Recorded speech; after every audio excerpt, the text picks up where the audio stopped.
একজন পিতৃতুল্য নাগরিক হিসাবে আমি তাদেরকে অনুরোধ করছি যে তারা যেন এই সহিংসতা বন্ধ করে এবং এই আন্দোলন প্রত্যাহার বা স্থগিত করে।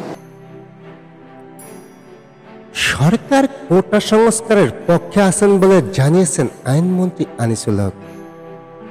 বৃহস্পতিবার জাতীয় সংসদ ভবনের টানেলের নিচে সাংবাদিকদের সঙ্গে একথা জানিয়েছেন তিনি।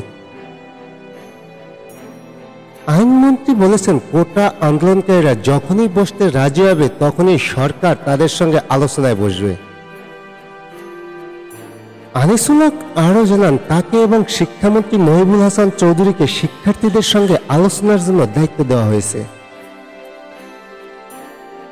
গতকাল বুধবার প্রধানমন্ত্রী তার ভাষণে বিচার বিভাগীয় তদন্তের কথা ঘোষণা দিয়েছিলেন। তার পরিপ্রেক্ষিতে আমরা হাইকোর্টের বিচারপতি খন্দকার দিলরুজ্জামানকে দিয়ে বিচার বিভাগীয় তদন্তের জন্য কমিটি করেছি।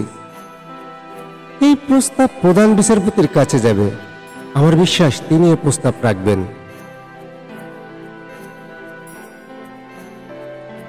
প্রধানমন্ত্রীর উদ্ধৃতি দিয়ে আইনমন্ত্রী আরো বলেন, আগামী 7 আগস্ট 2024 সালে যে মামলাটা শুনানি হওয়ার কথা ছিল সেই শুনানি এগিয়ে আনার জন্য ব্যবস্থা নিতেছি।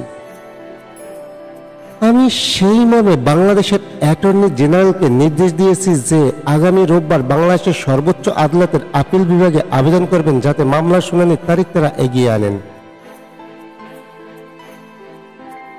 আমরা দেখেছি এবং বিশদভাবে পরীক্ষা নিরীক্ষা ও পর্যালোচনা করেছি। কোমলমতি আন্দোলনরত শিক্ষার্থীদের যে দাবি ছিল সরকার তাদের কথা বিবেচনা করে এই দাবিগুলোতে রাজি হয়েছে।